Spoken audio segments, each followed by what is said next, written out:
Thank you, Dr. Brogan.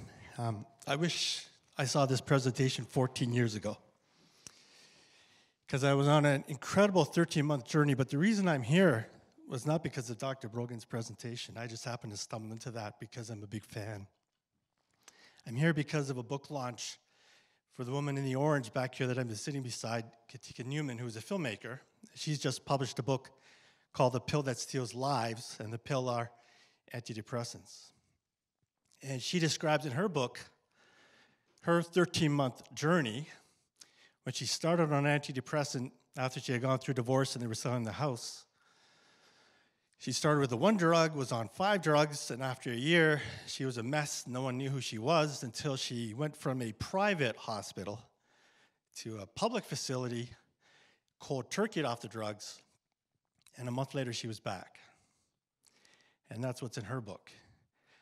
She's now working on a commissioned BBC Panorama piece looking at this issue and connecting it to the mass killings. So there's an awful lot happening, and I think when you were saying earlier, I think people are starting to understand. Now, for me, my 13-month journey didn't end as well as Katinka's. Mine ended in a first-degree murder charge. But it started in July 2003. I was in the preventive healthcare business. I was a health promoter. I promoted physical activity and sport and spent a lot of time across Canada talking about all the issues that try to keep people away from pharmaceutical drugs and have a healthy lifestyle. But I didn't have a lot of contract work, so I was dealing with some stresses. And I went to my family doctor. I mean, honestly, your slides, gosh, I know a lot of the data wasn't there that many years ago, but it certainly connected with me today. I went to my family doctor, and right away, 40 milligrams of Seroxat, or we call it Paxil in North America. That was the solution with my 5-minute visit. I took it and I experienced what we now call akathisia, which needs to become a household word. It really was an agitation, irritation. I thought I was getting worse. I put my basement into my home office. That's where I put my bed into my home office. I slept downstairs, pacing in the middle of the night. My wife never saw this. I had 2 children, Ian and Jillian. No one knew about this. I'd get up, but I wasn't under a lot of pressure, so I was able to ride through that stage. I had suicidal thoughts for the first time in my life. Said I'd be better off dead, the family would be better off dead. Very quickly, this distorted thinking happens.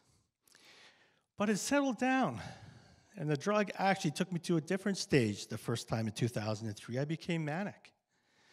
Not in a hypermanic sort of way, but gosh, I was able to get work and hardly sleep. 8 contracts, made a couple $100,000 Canadian a year. I have to qualify Canadian because I've got an American whose dollar is worth much more and your pound, well, it was. Brexit had an effect on it. It was great for me to come out at this time because I think 14% had dropped. I was watching it. So I was on it for 8 months, but I didn't like 3 of the particular side effects. I sweat a lot, I put weight on, and sexual dysfunction. And I was feeling great. So I got books, because my whole focus in my career was research and development. And I saw how I could wean myself off these drugs, even though doctors don't know how to do it. But there are books out there, and there are ways that you can learn how to do it, but it's really not advisable. Rest assured, you need medical support to do this. But I did it over about a 6-week period. And I went to my family doctor. I told him what I did. I said, I feel great. He said, congratulations. He says, I don't know how to take people off drugs. I just know how to get people on drugs. Like, we had a great conversation. I said, what's the maximum dosage? I was on 40. He says, you can take 60. It's in the book, and he showed me a couple pieces of paper. So they know about the drugs because they get that information, at least the selective information, from the pharmaceutical sales reps. I was fine for about 4 months, but I had 8 contracts and no Paxil to keep me going. And I became sleep deprived. One was a brand new children's summer camp. My area of specialization was children and youth. And I had a children's summer camp, and I was setting up ramps, little BMX showcasing ramps in the middle of the night. I got exhausted. And I don't look at what my doctor initially diagnosed my condition as major depression. I look at it more as what we would traditionally have called a nervous breakdown. My system just collapsed. Bang. I was back where I was a year earlier, early July 2004. So on July 8th, I had a prescription from February, not expired, of Paxil. I said, I'll get to my doctor. I'm too busy right now. I might as well just use this. All he's going to do is prescribe 40 milligrams. So I put myself on it in a sleep-deprived state. And again, I experienced the akathisia and the suicide ideation and everything else, and had a lot of responsibility. I had a family of 4. I tried very hard, and you talk about balance in life. Tried to be sort of that perfect contract worker, perfect camp director, father, husband. We had a family cottage. My in-laws couldn't take care of the payments anymore. We'll take care of it. I'll get another contract. That's just the mode that I was in. By about day 8, I was heavily involved, and it was more than suicide ideation for the first time. I went to the summer camp, and I was planning that I could hang myself on these ropes, school ropes behind the curtain in the gym. So I went home, never ever suspecting any suicide ideation could be caused by the drugs. So this is now July 2004 in Canada. Health Canada came out with a warning a month before, along with a lot of other warnings, that SSRIs can cause people of all ages to harm themselves and or others. But I had no idea. So I increased my dosage to 60 milligrams. Suffered a couple of days of akathisia still. I was agitated, irritated. And I started to plan my own suicide again.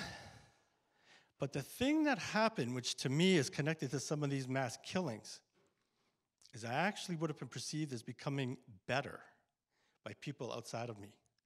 I became calmer. I'd gotten through akathisia, but my thinking was more and more distorted. So I went and I started to plan that I could do a carbon monoxide killing, because if you're going to commit suicide, you don't want to fail. Okay, you just don't when you're planning this thing. And I said, my wife, my daughter, everything, they'd be fine. Ian, everything would be fine. And I went to a neighbor's place where I figured they were going to work. I had the car all set up. I could do this, but they didn't leave the house. Again, I'm on 60 milligrams, so I'm getting increasingly distorted thinking. And then I said, well, there's a reason why that didn't happen. It didn't happen because, Ian had mild epilepsy and a minor learning disability, nothing I was ever concerned about, and that's all evidence in videotapes. We took care of that. He was a great little BMXer. I said, I can't leave Ian the responsibility of Beth, my wife. So I started to plan a murder-suicide. And we may not hear about a lot of these, but there's a lot of murder-suicides, and there's a lot of unusual events happening in terms of homicide. So the next weekend at the cottage, I'd planned a murder-suicide. My wife was going to go for a run. She was the first ever Canadian professional triathlon champion. Sport has kept her going, along with my daughter. They haven't been on any medication to deal with the family tragedy they've had to work through. And we have reconciled. We're working through this together as a family. So got to the cottage, and I was going to take Ian and I out on a boat, because Ian had these little conditions that suddenly were magnified way out of proportion. I've been told I've seen 14 forensic psychiatrists, you take a basic issue when you're really psychotic, which is really what was happening to me. It's blown out of proportion about 30 times. And they've used that number with me. It's just totally irrational, but in your mind, it's rational. So I was going to put an anchor around us and throw both of us off the side of the boat, and we'd both drown, and, it would be over. Ian got his bathing suit on. He was all excited. He loved to go on boat rides. I looked in my bag, and I forgot my bathing suit. So I took that as a message from God. And I'm not into organized religion. Okay, I've got a spiritual side. I believe in the body, mind, and the spirit very strongly. It's been a huge part of my recovery, if you can ever recover from this. And I said, I'm not supposed to die in this, so I started planning a homicide. I said, there's something here. He's got huge problems. He's got permanent brain damage, 5 delusions. Permanent brain damage, he's in living hell. Because I talked to him, and he was a bit sad sometimes. He got bullied at school because he was a little bit behind some of the other kids. He was also a December baby. And my whole area was growth and development. I was never worried about that. I thought he was going to kill our daughter. And that was planted because he got in an argument. I thought my wife was going to have a nervous breakdown because he was challenging at times. He was an active boy like boys and girls should be. They should be active. They shouldn't be sitting in school all day long. There should be physical activity. I mean, we've gotten so far away from that. And I thought he was going to hurt other kids because sometimes he pushed them a little bit. All very natural, normal behavior. So in my calm state, I planned it. I got sleeping medication on the Tuesday, broke open all these vials, all these packages, put it into a vial. Wednesday, I researched how long I was going to spend in prison for first-degree murder. Thursday, I booked a hotel. And everyone around me thought I was getting better. It's like the Germanwings co-pilot. How can the crew not identify there's something wrong? I can absolutely understand. It's, James Holmes. I mean, I can go on with people who have had that very calm behavior doing totally irrational things. We went away to the hotel. We had a wonderful evening. I looked at it as his last supper. I made sure that he said, "I love you" to your mom before he left. Mom said it back. Went to the hotel, had his favorite food, nachos, chicken wings. It was wonderful. We had a wonderful evening. We had a loving evening. This is as unbelievable to me as it is to you. You got to recognize that as I share this. So we go to the hotel, but just after 10 o'clock at night, I put the sleeping medication into his orange juice, give him his epilepsy medication. I was hoping he would fall asleep and I could smother him. That was the whole plan. That was my plan. But he didn't. It made him hallucinate. So we're up, and he's bouncing around. He's seeing things. Whatever. It didn't really matter to me. Watched this movie when he was hallucinating, one of his favorite movies. And just before 3 o'clock in the morning, I strangled him. And I put his bed in the middle of the bed, put his body in the middle of the bed and said, "I love you. I'm really going to miss you, but you're in a better place now."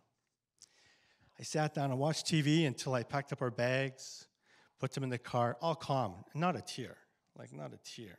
There's no emotion. I mean, the emotional numbing, akathisia, emotional numbing, and then the delirious psychosis. 9 o'clock, I calmly call 911, and for the second time, I could take his place this weekend. I've listened to my 911 call, and I've watched my police intake, and I've watched my first interrogation with a forensic pathologist. I'm taking a little longer than 5, that's okay. Forensic pathologist, this is bizarre. I'm watching this. The detective brings me into a room. Forensic pathologist strips you down and takes photographs. The detective introduces to him. I shake his hand like I'm in a business meeting. It is incredibly calm, and it's all on film. I mean, I'm just sitting there. The second time I watched it, it was pretty raw emotion. We were being filmed for the BBC's Panorama while we were going through this, and I'll tell you, it was very difficult for me. So I got arrested, charged with first-degree murder. I won't go on. I worked through that entire system, was found. No question I was psychotic. There's no question I was psychotic. But during my trial, we never brought the drug into it. The forensic psychiatrists are all drug pushers, okay? The ones that I dealt with, I'm in a system. I was on effects for 5.5 years. I got off with Yolanda Lusar from Australia, consulted me over the phone over 8 months. I've been off medication now since 2010. Dealt with way more day-to-day stress than I ever dealt with before. Bankruptcies but what you're doing is amazing. You all need this woman. You may not realize it, but you do. So, anyway, thank you for letting me share this story. And, when you said at the beginning, you said, some people may have the word fear. Don't be afraid of any of this. I'll tell you, you are so on the mark with everything that I've read. And I work with David Healy. I do media relations for risk.org, rxisk.org. And I'll tell you, I've met some wonderful people through this, and I was really excited about being here today it's not my choice to be here, but it is, in the sense that I really wish I never had to speak about any of this. But I'll tell you, it is an honor to be here, so thank you.